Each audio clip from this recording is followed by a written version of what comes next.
Mis hermanos, cuando estaba preparando esta predicación, estuve recordando que apenas unas semanas atrás, durante nuestro campamento, comenté en una de las conferencias que en los próximos 10 años muchas cosas iban a pasar que tienen que ver con el final de los tiempos. Obviamente, nosotros, mis hermanos, no nos atrevemos a dar ninguna fecha acerca del regreso de Cristo. De hecho, conocemos, y seguramente que usted sabe, de algunos hombres que pues casi cada año están dando alguna fecha en que piensan que Cristo va a volver, que va a ser el fin del mundo. Pero quienes esto hacen, pues sin duda están condenados al fracaso. Porque el Señor Jesucristo mismo dijo, pero de aquel día y hora nadie sabe, ni siquiera los ángeles del cielo, ni el Hijo, sino solo el Padre. Mis hermanos, eso es una verdad. Y sin embargo, debemos ser sabios para reconocer los tiempos en los que estamos viviendo. Mire, solamente por tocar algunos asuntos que marcan sin duda que estamos muy cerca de los últimos tiempos. Quiero comentarle que el pasado 14 de agosto, la Organización Mundial de la Salud declaró como emergencia sanitaria internacional a la llamada viruela del mono. Y recuerdo que en esta pasada conferencia que tuvimos en el campamento, yo les decía que antes de fin de año era probable que tuviéramos noticias de una nueva pandemia. Yo sé, mis hermanos, que la viruela del mono no es todavía una pandemia. Sin embargo, está presente esa sombra que aterroriza a la humanidad de una nueva enfermedad que se extienda rápidamente, que confine a todos en sus hogares, como sucedió con el COVID. Estaba viendo en la semana que en algunos estados de la Unión Americana hay gente que desde la madrugada, 4 o 5 de la mañana, iban a algunos centros de salud donde había vacuna contra la viruela y hacían filas para lograr alcanzar a ser vacunados, pero la mayoría no alcanzó. Y eso solamente, mis hermanos, es una muestra del miedo que estas cosas despiertan. Eso, mis hermanos, el auge de enfermedades, de pandemias, es algo que caracteriza los tiempos del fin. Y si pensábamos que una vez que pasó el COVID hasta ahí iba a quedar todo, no va a ser así. Ya de aquí en adelante, mis hermanos, vamos a estar en constantes situaciones a estas y vamos a estar teniendo noticias a menudo de nuevas enfermedades, nuevas pandemias que van a estar azotando a la humanidad. Pero también estaba, mis hermanos, haciendo memoria, que tan solo una semana después de nuestro campamento y de esas conferencias acerca de la escatología bíblica, bueno, también tuvo lugar el atentado en contra de Donald Trump, que está de una manera u otra ligada con ese asunto de la Agenda 2030, de la cual también estuvimos hablando en aquella ocasión. Incluso estaba pensando qué tan cerca estuvo de esos días en que tuvimos el campamento. Una semana o un poquito más después sucedió esto. Pero eso no es todo, ¿verdad? Porque los acontecimientos se van sucediendo rápidamente. Y seguramente, mis hermanos, que fue un impacto para muchos esa apertura escandalosa de los Juegos Olímpicos, donde de una manera descarada, sin duda, se trató de ridiculizar el cristianismo y se muestra sin pudor alguno las perversiones en las que ahora viven los que se llaman países del primer mundo. Mis hermanos, esto que Francia hizo y que en Europa se está viviendo actualmente, pues es un asunto asqueroso, por decirlo menos. pero ellos no tienen ningún poder en mostrarlo a la gente abiertamente como si fuera algo de lo que tuvieran que gloriarse. Y mis hermanos, podría seguir y seguir con más cosas de este tipo de situaciones que están ocurriendo. Pero yo creo que no es necesario, porque ustedes mismos pueden ver las noticias de cada semana y percatarse personalmente de todo lo que está pasando a lo largo y ancho del mundo. Lo importante, mis hermanos, aquí y a lo que yo quiero llamar su atención, es que ante tantas cosas que muestran el clima de los últimos tiempos, que ha sido profetizado en las Escrituras, sin embargo, la gente del mundo vive indiferente a todo eso. Pero mire, a mí no me preocupa tanto lo que la gente del mundo piense tocante a esto, me preocupa más qué es lo que ustedes, los hijos de Dios, piensan cuando escuchan que todo eso está ocurriendo. No me gustaría, mis hermanos, que en ustedes hubiera indiferencia acerca de estas cosas como la hay en la gente del mundo.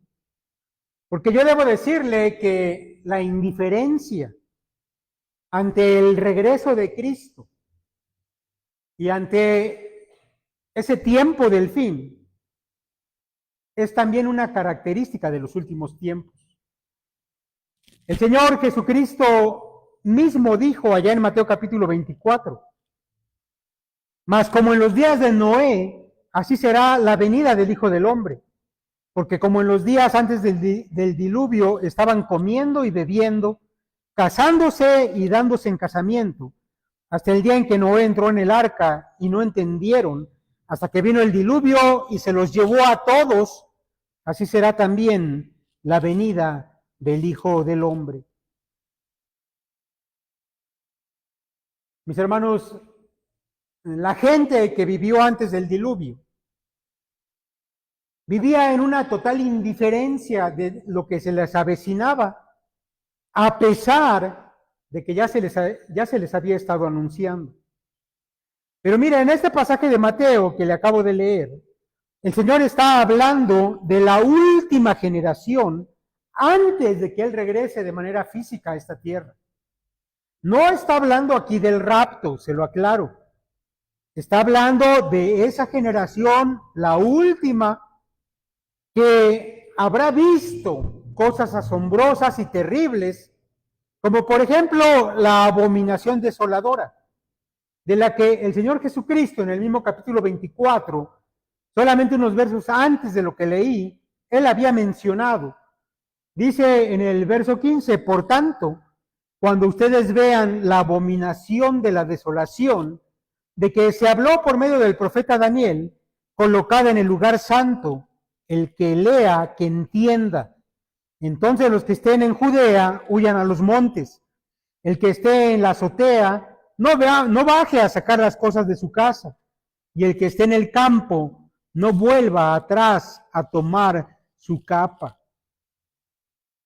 El Señor Jesús está hablando, mis hermanos, de la manifestación del anticristo, que va a deshonrar y va a profanar el templo judío en Jerusalén. Y el Señor dice que cuando esto sea visto, la gente debería correr a esconderse, porque lo que viene a continuación va a ser terrible. Ni siquiera, dice el Señor, bajes a tu casa a tomar una capa, corre a los montes. Sin embargo, la gente de ese tiempo, la última generación antes de que Cristo regrese, habrá visto la aparición del anticristo. También, mis hermanos, habrá contemplado la profanación del templo de Jerusalén. E incluso habrán recibido la marca de la bestia en su mano o en sus frentes.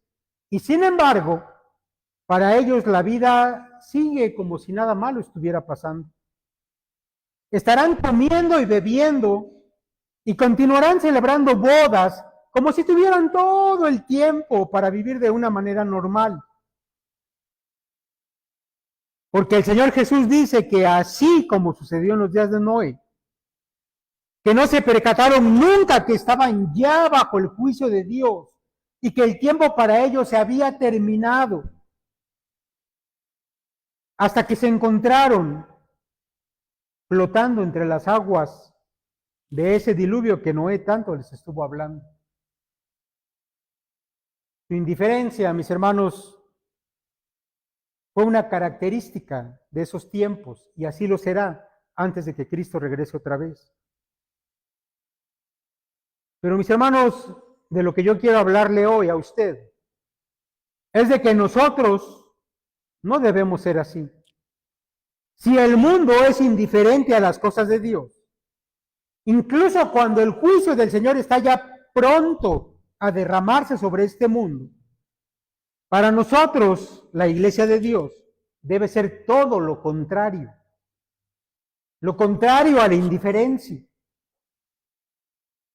Lo que para el mundo es indiferencia, mis hermanos, para nosotros debe ser esperanza. Porque no sé si tú lo sepas, pero la esperanza es una virtud que es característica de la vida cristiana. Yo sé que pocas veces hablamos de la esperanza, hablamos muchas veces del amor, de la fe, pero de la esperanza no siempre. Si no lo sabías, déjame decirte que el regreso de Cristo por su iglesia se constituye como la esperanza más deseada y gozosa de todas las que puede haber en el corazón del cristiano. De hecho, la misma Escritura llama a esta esperanza la esperanza bienaventurada, porque trae bendición y gozo al que la posee.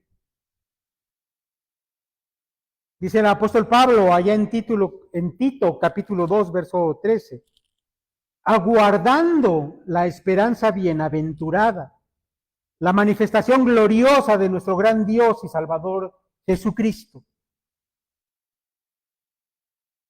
Mis hermanos, todas las cosas que están pasando en el mundo ahora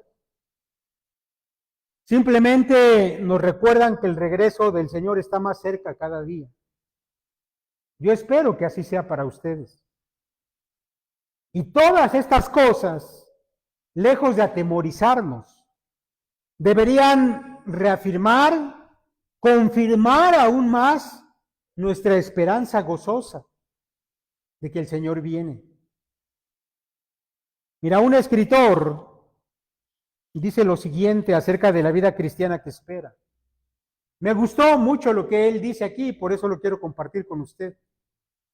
Dice él, la vida cristiana es una vida de espera. El creyente es una persona que aguarda con gran expectación el retorno de Jesucristo y su propia manifestación como Hijo de Dios.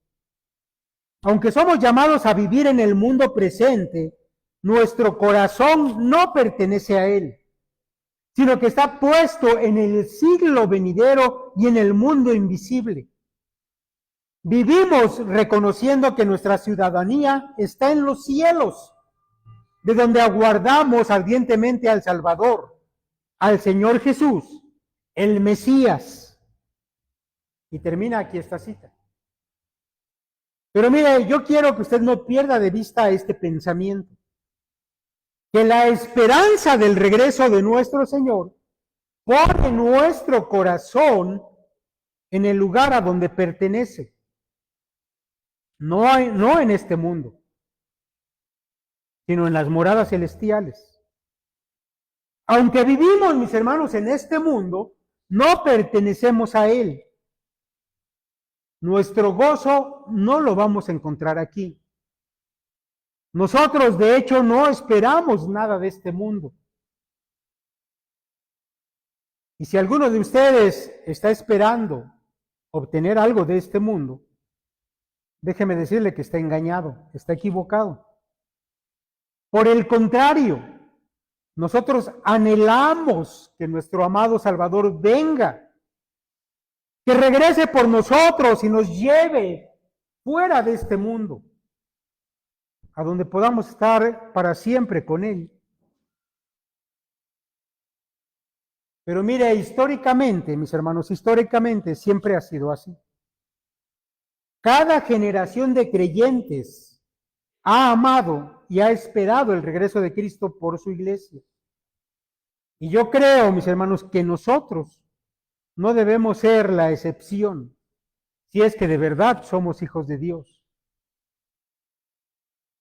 Ahora, yo quiero, mis hermanos, una vez dicho todo esto, que pensemos en algunas cuestiones prácticas de la esperanza de que Cristo regresa pronto.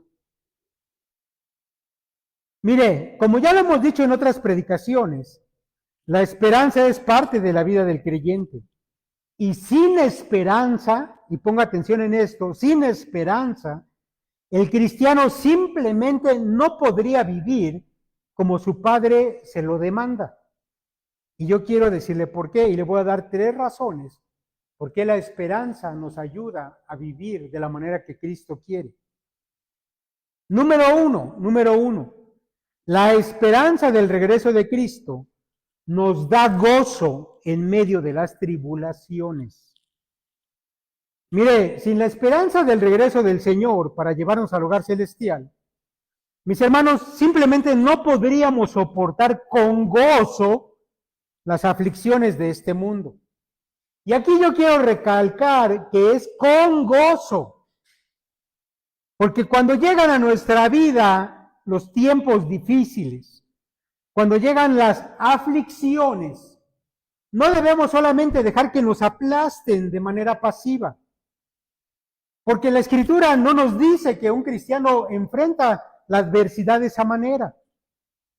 La palabra de Dios nos exhorta a vivir con gozo, aún en medio de las aflicciones. Y sobre todo de aquellas que vienen por el hecho de ser cristianos. Solamente por poner una muestra, Santiago dice allá en el capítulo 1, verso 2, hermanos míos, tened por sumo gozo cuando os halléis en diversas pruebas. Lo que aquí Santiago dice, mis hermanos, para la gente que no conoce a Dios, sin duda que es una contradicción completa. Porque ¿cómo puede haber una exhortación, una invitación a que cuando estés en el peor momento de tu vida, sea cuando más gozo tengas? Y no solamente eso, Santiago además habla de diversas pruebas. Es decir, él está aquí hablando de todo tipo de situaciones que van a venir a tu vida y que pueden traer confusión, que pueden traer dolor, que pueden traer miseria a tu existencia. Pero mis hermanos, es precisamente cuando llegan esos momentos que debemos echar mano de la esperanza que vive en nosotros. Si no echas mano de esa esperanza, ¿cómo vas a atravesar esos momentos? ¿Y cómo los vas a atravesar con gozo? Mira, quiero compartir contigo un breve fragmento de algo que estaba leyendo hace tiempo. Y se lo comparto así tal como lo dice el escritor. Dice él, ¿qué le dirías a alguien que está a punto de morir por su fe en Cristo? Y si ese alguien, además, fuera tu esposa.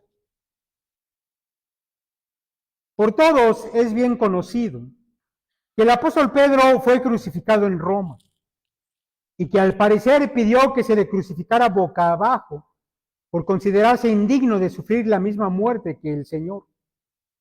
De ello dejaron constancia escrita Pedro de Alejandría, Eusebio de Cesarea y Jerónimo de Estridón. Lo que no es tan conocido es el hecho de que antes de sufrir su condena, Pedro tuvo que presenciar el martirio de su esposa. Sabemos por la carta de Pablo a los Corintios que los apóstoles viajaban con sus mujeres, así que no es de extrañar que ambos fueran apresados y condenados. Clemente de Alejandría recogió las palabras con que Pedro confortó a su esposa mientras la veía sufrir en la cruz. Oh mujer, recuerda al Señor, le decía. Y mis hermanos, recordar a Cristo no solamente significa que Él entiende nuestro sufrimiento y nos conforta. También, mis hermanos, también significa que por su muerte nosotros tenemos una esperanza de lo que más allá de esta vida Cristo tiene preparado para nosotros.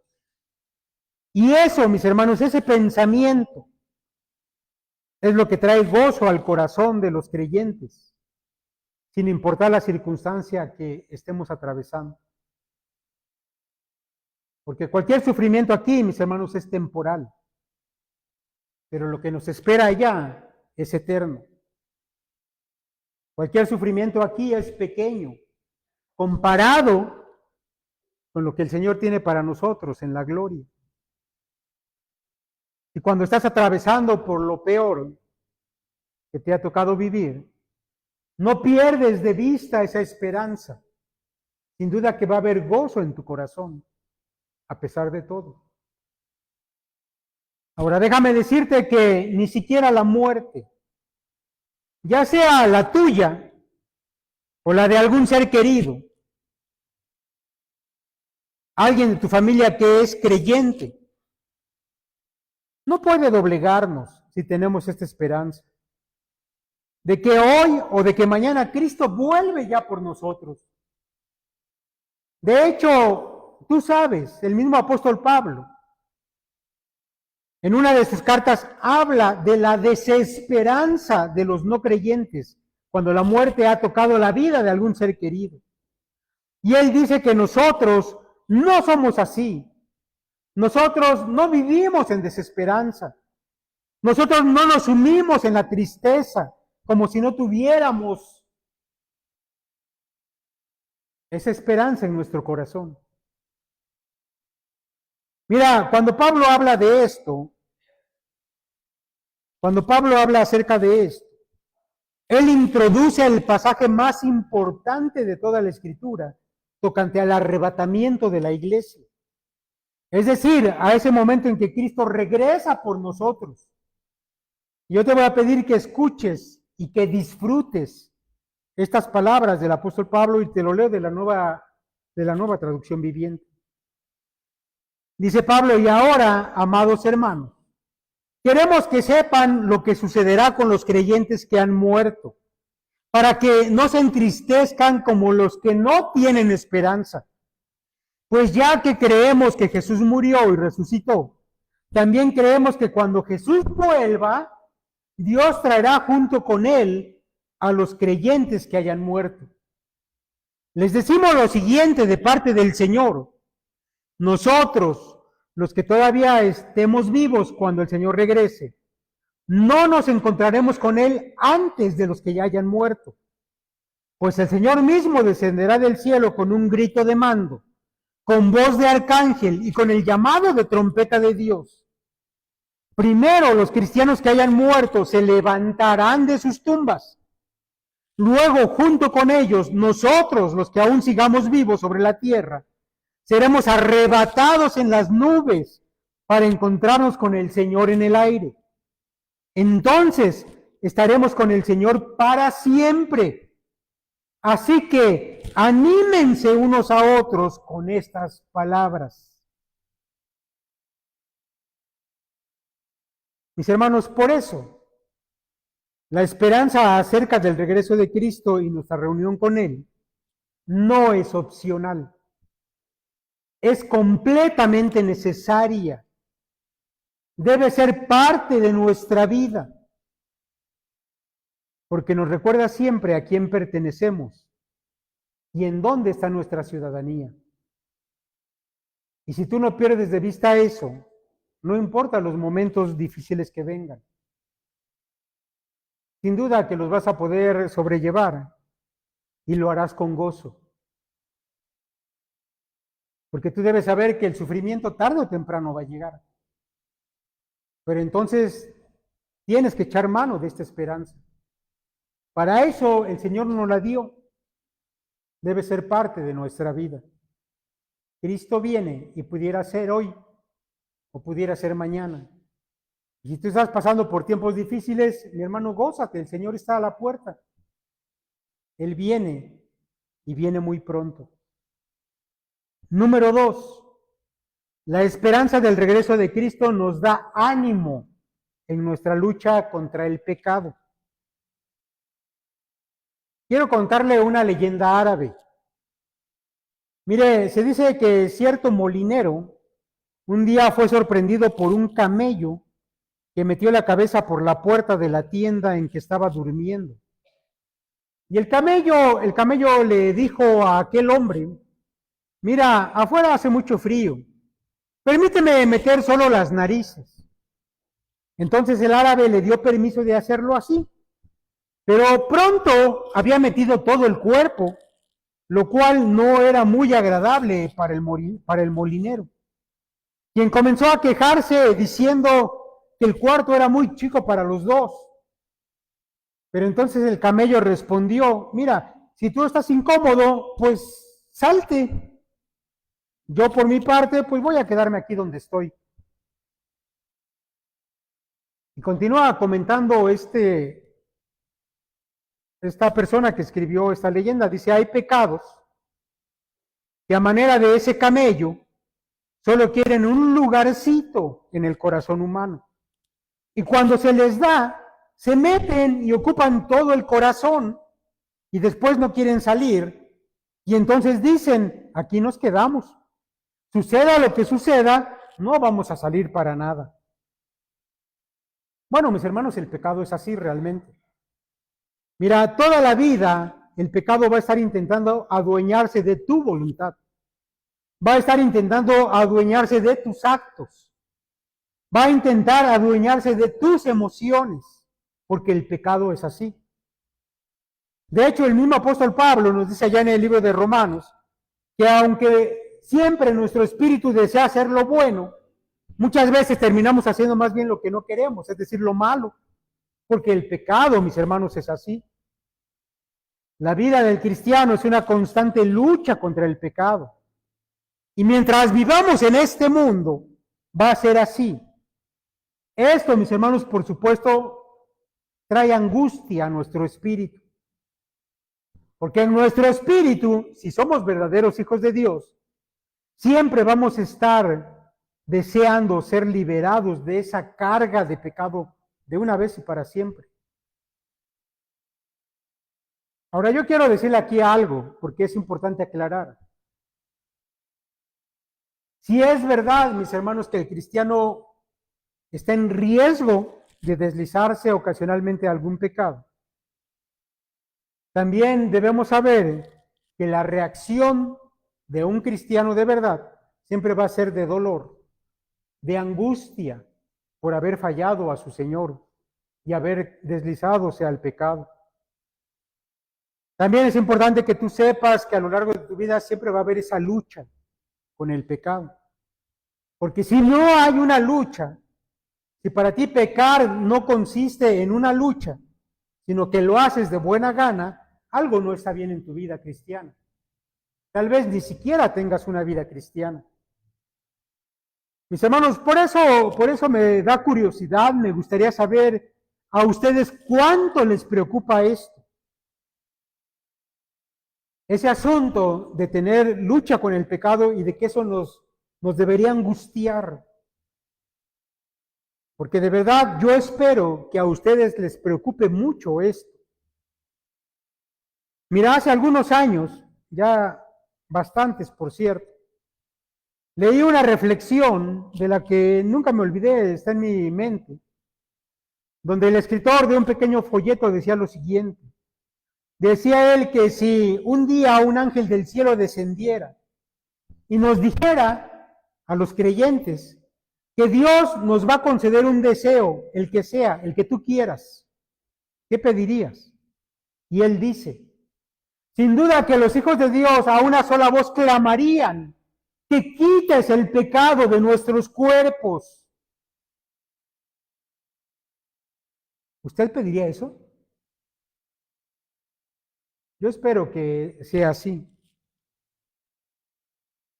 Porque mis hermanos, haber nacido de nuevo, pero tener un cuerpo de pecado debe ser algo que provoque en nosotros dolor, frustración y deseo de deshacernos de esto. Mira, yo quiero que escuches lo que el apóstol Pablo dice tocante a esto. Allí en el capítulo 8 de Romanos, y se lo leo de la Nueva Traducción Viviente, que es muy entendible, dice así: pues sabemos que hasta el día de hoy toda la creación gime de angustia como si tuviera dolores de parto. Y los creyentes también gemimos, aunque tenemos al Espíritu de Dios en nosotros como una muestra anticipada de la gloria futura, porque anhelamos que nuestro cuerpo sea liberado del pecado y el sufrimiento. Nosotros también deseamos con una esperanza ferviente que llegue el día en que Dios nos dé todos nuestros derechos como sus hijos adoptivos, incluido el nuevo cuerpo que nos prometió. Recibimos esa esperanza cuando fuimos salvos. Pero si uno ya tiene algo, no necesita esperarlo. Pero si deseamos algo que todavía no tenemos, debemos esperar con paciencia y confianza. Mira, el lenguaje que Pablo utiliza aquí es un lenguaje dramático. Él dice que tanto la creación como los hijos de Dios gemimos como una mujer con dolores de parto. Ahora yo quiero que pienses en eso por un momento. Porque una mujer que está de parto gime de dolor, eso es verdad. Pero al mismo tiempo anhela con todo su corazón el momento en que su hijo nazca. De manera que esa situación es una mezcla de sufrimiento y de anhelo. Y así es la vida del creyente. Mientras vivimos en este mundo, mis hermanos, y nuestros miembros tienen esa inclinación al pecado, y batallamos con ello y sufrimos consecuencias del pecado, ciertamente gemimos delante de nuestro Señor. Pero al mismo tiempo tenemos en nosotros el anhelo de que un día, mis hermanos, la mañana resplandezca y Cristo venga por nosotros. El teólogo David J. Peterson dice lo siguiente al respecto de esto. Dice, gemimos porque todavía estamos en un cuerpo sujeto a la inutilidad, al pecado y a la decadencia. Y formamos parte de una creación que gime. El Espíritu no nos libera de esto, sino que en realidad crea o al menos aumenta la tensión y la lleva a una expresión más angustiosa. No es el gemido de la queja, sino el gemido del anhelo y la esperanza frustrados. Compartimos la inutilidad y la esclavitud de la decadencia que caracterizan la vida en este mundo. Pero lo hacemos como quienes conocen el amor de Dios y confían en la liberación final. De manera, mis hermanos, que vivimos los creyentes en una tensión constante entre el hecho de vivir en pecado y la esperanza de ser liberados de un momento a otro. De manera que nuevamente volvemos al hecho de que como hijos de Dios tenemos una esperanza. La esperanza de que un día vamos a ser liberados del pecado. Y no solamente del pecado, sino también de todas sus consecuencias. Ahora mira, al respecto de cuándo será ese tiempo, el tiempo de nuestra liberación. Jonah Whitmer, profesor emérito del Seminario Teológico de Dallas, dice lo siguiente al respecto del pasaje que hemos leído. Dice, esto es llamado la revelación de los hijos de Dios y la liberación gloriosa de los hijos de Dios. Esto ocurrirá en el rapto de la iglesia, cuando los creyentes sean levantados y transformados con cuerpos gloriosos. Pablo llamó a aquel día el día de la redención. Dios ha prometido que finalmente el cuerpo del creyente será librado del pecado y de sus efectos por la obra de su Hijo. Los que respondan por fe a su promesa tendrán esperanza, una expectativa confiada de la redención corporal. Miren, mis hermanos, nosotros somos testigos presenciales de la corrupción de la humanidad en estos días. Y a mí, debo confesarlo, me asombra, siempre me asombra, hasta dónde puede llegar la perversión del ser humano que desprecia la verdad de Dios. Hace apenas unas semanas estaba yo viendo en las noticias, porque se publicó en las noticias, que allá en Estados Unidos se había llevado a cabo una de esas famosas marchas por el orgullo multicolor, y había videos y hubo muchas notas periodísticas, porque al parecer la misma gente que no conoce a Dios estaba impactada por lo que habían visto. Allí, a los ojos de todos, en plena calle, las cosas más horrendas, perversas, se llevaron a cabo sin ningún pudor. Ni siquiera, mis hermanos, me atrevo a mencionar de qué se trataba, pero fue algo realmente asqueroso, abominable delante de Dios. El mundo, mis hermanos, en que vivimos está sumido en el pecado. Yo sé que contigo no es así, pero sí sé que todos ustedes batallan cada día con alguna forma de pecado. Y yo sé que si tú eres verdadero hijo de Dios y pudieras en este momento desprenderte de tu cuerpo de pecado, como te podrías desprender de una ropa sucia y maloliente, la arrojarías lejos de ti. No lo dudo que así sería. Pero mis hermanos, yo les digo algo, soporten un poco más. Vivan en la esperanza de que esto es pasajero, de que el día de nuestra redención está ya muy cerca, tal vez más cerca de lo que tú piensas. Ahora, tener esperanza de que Cristo nuestro Salvador está a las puertas nos debe ayudar a mantenernos firmes en nuestra lucha contra el pecado. ¿Cómo es eso? ¿Cómo es eso? ¿Cómo es que esto nos ayuda? Porque mi hermano, cada día que comienza, cuando te levantas de la cama, tú debes pensar y debes creerlo de verdad, que este puede ser el último día de espera. Y si este puede ser el último día, ¿por qué deberías estar pecando? ¿Por qué vas a ceder a ese pecado que tu Dios aborrece? Solamente es un día más, porque hoy puede venir Jesucristo por ti. Y de esa manera la esperanza se vuelve real y sirve para que tú puedas resistir al pecado cada día. Cristo está a las puertas. Resiste, mi hermano, un día más. Y finalmente, mis hermanos, número 3. La esperanza del regreso de Cristo nos alienta a terminar nuestra carrera en esta vida como vencedores. Yo quiero proponerle que por un instante piense en lo que le voy a decir. Mire, si nuestra vida cristiana fuera una competencia deportiva, específicamente un maratón, yo creo que todos saben que es un maratón, ¿verdad? Bueno, si su vida fuera un maratón, dígame, a estas alturas, ¿cómo le está yendo a usted en la carrera? Piense en eso. A ver, dígame, a estas alturas de su vida, ¿usted siente que va a buen paso como para ganar la competencia? O tal vez a estas alturas usted ya se siente cansado, ya realmente se viene rezagando a comparación de otros cristianos que a usted le parece que llevan un paso más ligero.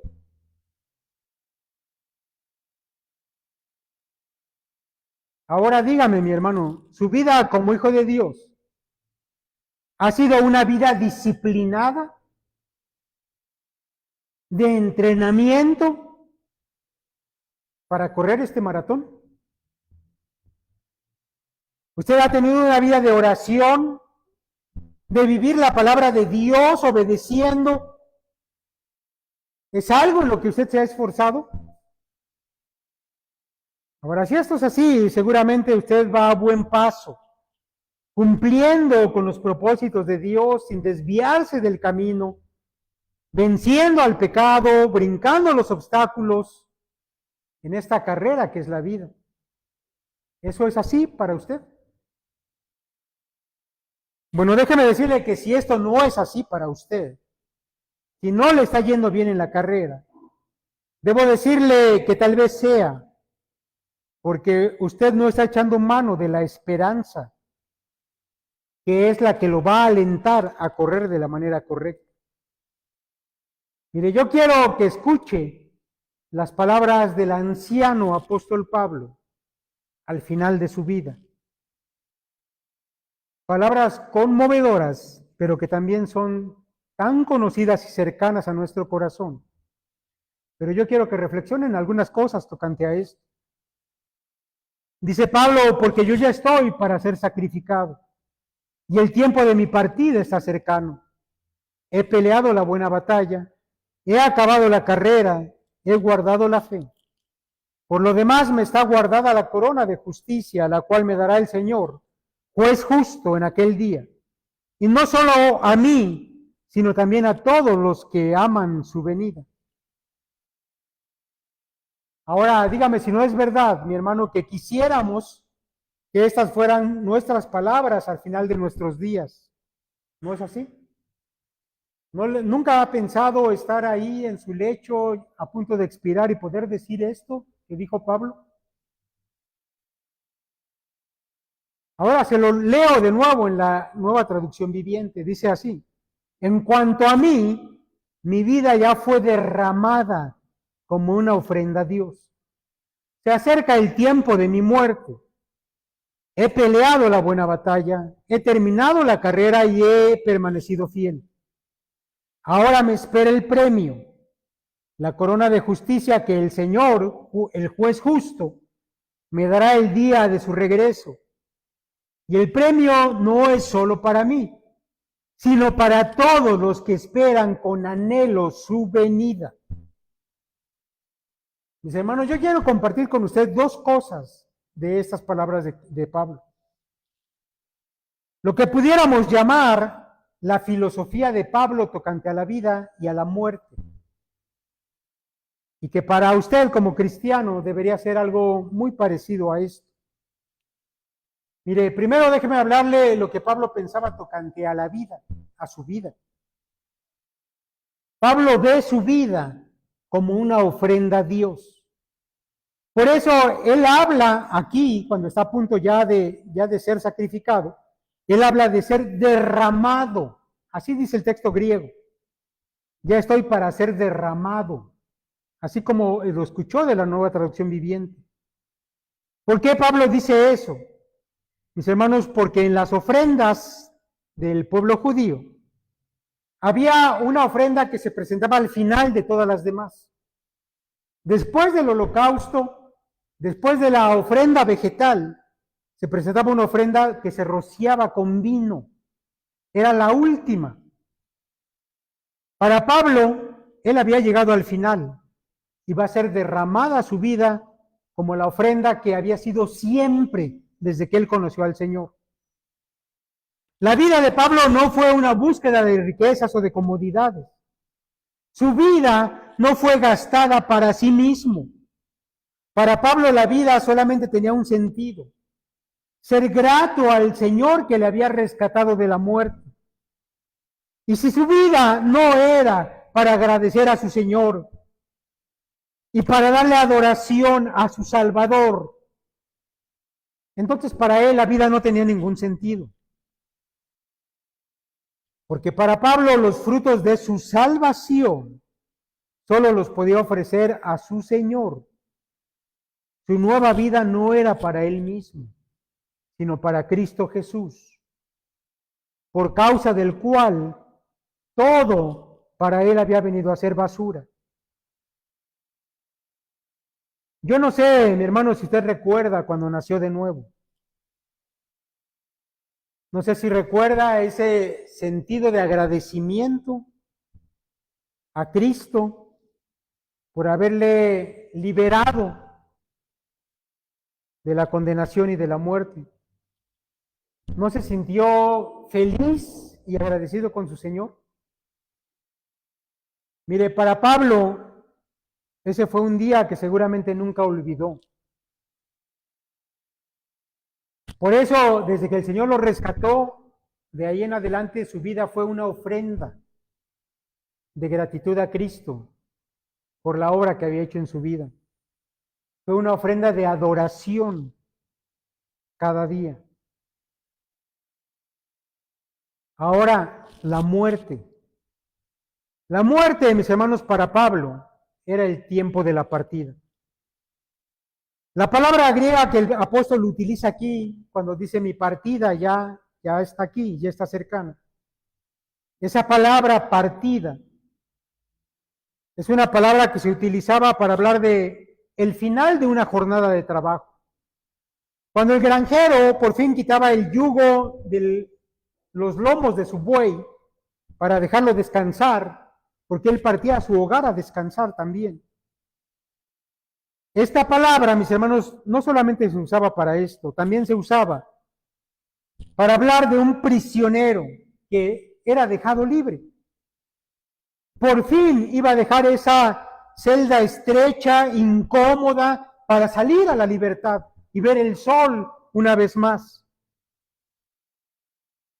Y por último, mis hermanos, esta palabra se utilizaba para referirse a un barco que ha llegado al final de su viaje y ahora nuevamente suelta las amarras para regresar a casa. Para Pablo la muerte era todo eso. Era el final de la jornada de trabajo, la liberación de un cuerpo cansado y débil y el final del viaje y el regreso a casa. Ahora, mis hermanos, el apóstol espera encontrarse con su Señor y espera recibir el premio al final de la carrera. Porque la vida de Pablo fue una gran vida delante de Dios. Y si tú te preguntas, ¿qué lo inspiró a vivir y a morir así? Él mismo lo dice. Pablo vivió amando cada día el regreso de Cristo. Dice allí en el versículo 8 del capítulo 4, por lo demás me está guardada la corona de justicia, la cual me dará el Señor juez justo en aquel día, y no solo a mí, sino también a todos los que aman su venida. Allí está el secreto. La frase aquel día es una referencia al regreso del Señor. Pablo vivió y murió también a la luz del regreso de Cristo. Cada día él vivió esperando a su Señor. Cada día de todos los años que Dios le concedió, Pablo esperaba que el Señor regresara. Cada día Pablo pensó que Cristo podía volver y por eso ese día lo ofrendaba a su Señor. Y luego el siguiente y el siguiente también. De manera que su vida fue una ofrenda constante a Cristo. Mis hermanos, sin duda que la esperanza de que Cristo va a regresar puede lograr eso. Pero estamos hablando aquí de la esperanza como algo real, no como algo que yo te digo hoy y tú dices, bueno, sí lo creo y mañana ya se te olvidó. No es así. Aquí estamos hablando de una esperanza que se arraiga en tu pensamiento y en tu corazón. Que mañana, cuando te levantes de la cama, digas, hoy puede ser. Hoy puede volver Cristo. Por eso mi vida debe ser una ofrenda para mi Señor el día de hoy. Si esa esperanza se vuelve algo real para ti, tu vida puede ser como la de Pablo, como la de aquellos que aman la venida y por eso van a recibir la corona el día en que Cristo regrese. Ahora escucha lo que el apóstol Juan tiene que decir también. Dice Juan, mirad cuál amor nos ha dado el Padre para que seamos llamados hijos de Dios. Por eso el mundo no nos conoce. ¿Por qué no le conoció a Él? Amados, ahora somos hijos de Dios. y aún no se ha manifestado lo que hemos de ser. Pero sabemos que cuando Él se manifieste, seremos semejantes a Él, porque le veremos tal como Él es. Y todo aquel que tiene esta esperanza en Él, repito, y todo aquel que tiene esta esperanza en Él, se purifica a sí mismo, así como Él es puro. Un comentarista bíblico dijo de este pasaje: cuanto más anhelamos usted y yo el regreso de Cristo, menos nos preocuparán estas cosas que podrían impedirnos vivir una vida de rectitud y justicia. Juan dice, si tú tienes esa esperanza de que un día Cristo se va a manifestar y nosotros también, entonces podemos vivir en pureza delante de Él. Mira, mi hermano, yo sé que has escuchado hablar del regreso de Cristo muchas veces, pero tal vez no te habían dicho por qué era importante pensar en Él, atesorarlo en tu corazón, hacerlo parte de tu vida. Que esa esperanza sea una esperanza viva, como dice el apóstol Pedro, y que cada día vivas anhelante de que tu Señor regrese. Mis hermanos, estamos hoy más cerca que nunca del regreso de Cristo. Por eso yo te exhorto a que vivas con esa esperanza constante de que hoy puede ser el gran día. Créelo. Deja que tu ser gima de anhelo por su redención final. Sin duda que esta es una esperanza poderosa que te ayudará a soportar cualquier circunstancia, por difícil que sea. También te dará ánimos para permanecer firme en la lucha contra el pecado. Y sin duda te conducirá a la meta de una vida grata a tu Señor hasta el día final. Mi hermano, que esto sea una realidad en tu vida. Atesórala, que sea parte de ti. El Señor te bendiga.